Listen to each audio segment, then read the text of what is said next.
Thank you. I have no further questions. Recross? No, Your Honor. All right, the witness may be excused. All right, thanks, Gabby. Yeah, let Thank the you, record Gabby. reflect that was thoroughly enjoyable.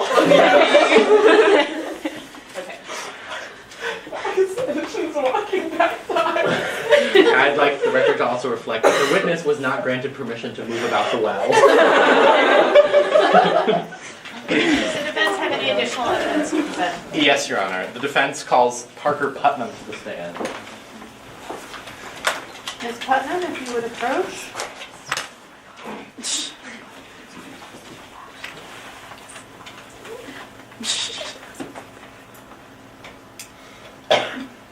May I proceed, Your Honor? Yes.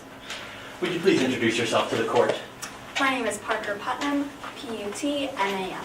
Please tell the court a little bit about yourself, your education. Well, I've spent 24 years in law enforcement, and I attended multiple colleges where I got my medical degree from Northwestern University. Did you receive any type of training as a law enforcement officer?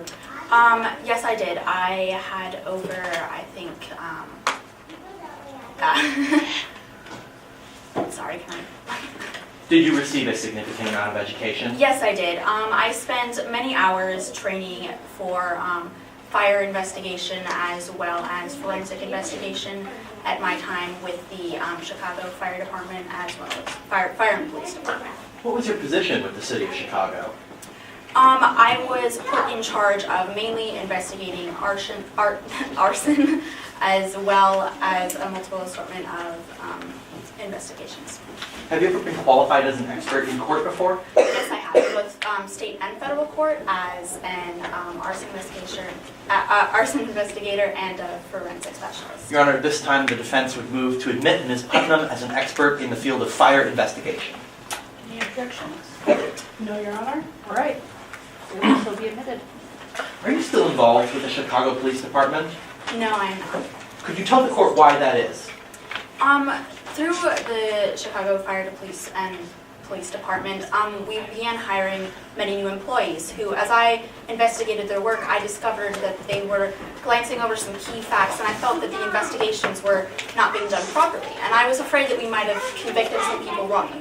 When I brought this up to the high officials, they did not agree with me because, unfortunately, some people would rather have lots of convictions under their belt than rightly convict people. So what happened? I was then fired from my job under fraudulent charges of investigation.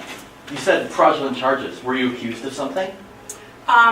Yes, I was. I was fraudulently accused of misusing my power. How did you become involved in today's case?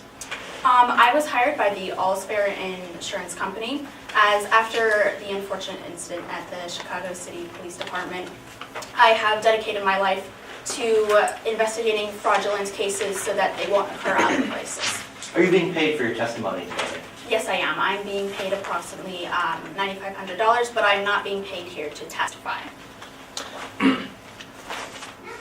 Did you review all the evidence in this case? I reviewed all of the exhibits, yes. Did you review the police investigation? Yes, I did, as that was part of the exhibits. Were you able to form any opinions about the nature of the case? I was able to form two opinions. One, that there was not enough evidence in this case to pin it on one person, and also that the fire investigation done by Chief Nat Hawthorne was done improperly, and so that led to my conclusion that there was not enough evidence. You said that the evidence did not point conclusively to one person. What type of evidence did that include? That included the evidence gathered by Chief Nat Hawthorne, which was about the accelerant found on the traces of money, as well as the shoe prints collected. Could you please tell the court why you found the accelerant evidence to be non-conclusive? The money that was found at the defendant, Devin Emerson's house, was from two separate locations, one in a cabinet and one on a table. However, these were both placed in the same evidence bag. Therefore, if one had had accelerant on it, it would have gotten on the other and then come back positive for both. And therefore, we'll never know if it was truly on both of these amounts of money. Do you believe that there's anything different that the police could have done to better protect the integrity of the investigation? I do. I believe if they had placed the money in separate evidence bags, this would have provided for this information to be correctly accounted for. So in your expert opinion, is there any way to determine which bills had accelerant on them originally? That since they've been cross-contaminated, no, I do not believe there is. And is there any way to tie the accelerant evidence found on the bills to the accelerant found outside the carriage house or inside the arson house? There is not. You see, unlike fingerprints, which are unique to every single person, accelerant cannot be traced specifically to a certain accelerant. If it is petroleum-based, that can be identified, but that is about the extent. It could have come from any case of accelerant, not just the one found at the carriage house.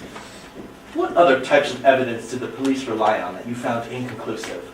They also relied on footprints found at the sand walking path.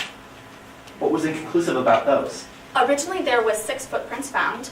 However, only 2 were tested as the other 4 were mysteriously demolished. Also, these were found on a sand walking path that the defendant would have walked on daily since he lives on the property. Therefore, we cannot have known who was actually there that night that might have committed the crime. Do you believe that this is an important thing? I believe this is very important. The shoes do not tie Devin Emerson to this crime at any time or at any place other than the sand walking path. And also, shoe prints, just like accelerant, are not individual, just like fingerprints. Anybody could have been wearing those shoes. We have heard testimony about a man named B.D. Weiss. Are you familiar with that individual? I am. He runs a very extensive business in the city of Chicago, where I am from. And you're familiar with his business dealings? I am, as many of his properties have been the victims of arson, which I had investigated at my time with the City of Chicago Police and Fire Department. How would you characterize your interactions with him? I would say very minimal, only at the strict levels of the business that I need to conduct with him for my investigations. Do you know about his business dealings outside the city of Chicago? I knew that he had some, as he was a very, very prominent businessman, and that he probably would have liked a place here like Brook Farm. Ms. Putnam, you testified extensively about the evidence collected in this case. Could you please state any conclusions that you reached about the investigation? I can. My conclusions come to 2 points. 1, this investigation was not done thoroughly, with the shoe prints not being fully collected, cross-contamination with the accelerant, and both of these things lead to the fact that we cannot pin this crime to one specific person. Could you please tell the court why you're testifying here today? I'm testifying here today because I believe it is very important to expose fraudulent investigations so that we can fully show that there's not enough evidence here to convict someone, that way someone is not wrongly convicted. Thank you. Your Honor, at this time I have no further questions. Cross-examination. Yes, Your Honor.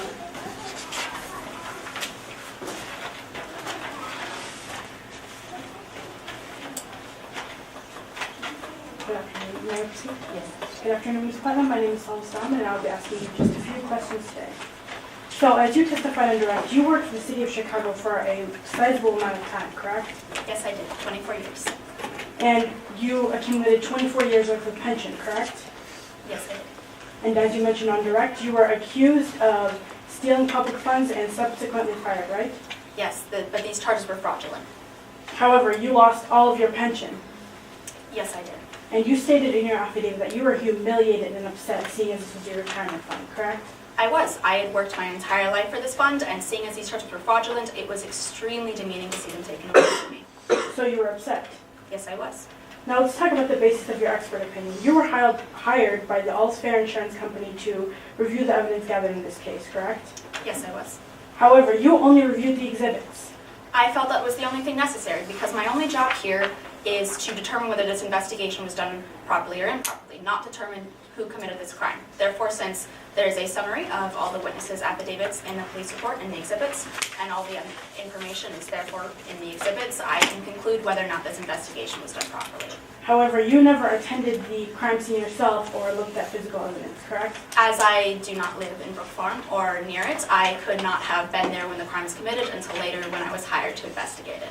However, you did not create any official written report other than what is found in your affidavit, correct? That is correct. Now, let's talk about your evaluation of this case. You testified to 4 professional opinions, correct? That is correct. And your first opinion dealt with the intention of the fire. Yes. Your second opinion dealt with the fire accelerant. Yes. Your third opinion dealt with the time of the fire, and your last opinion dealt with the inadequacy of the fire investigation, correct? Those are all correct. So, all of your opinions in this case were related to the fire, Yes, they were. and you did not provide any opinions regarding the robbery. No. And you understand that the cause of death in this case is blunt force trauma to the head, correct? I do.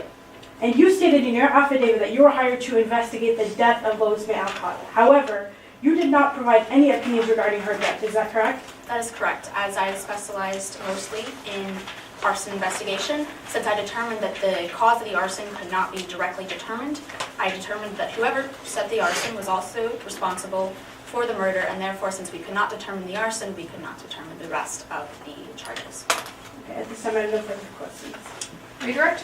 No, Your Honor.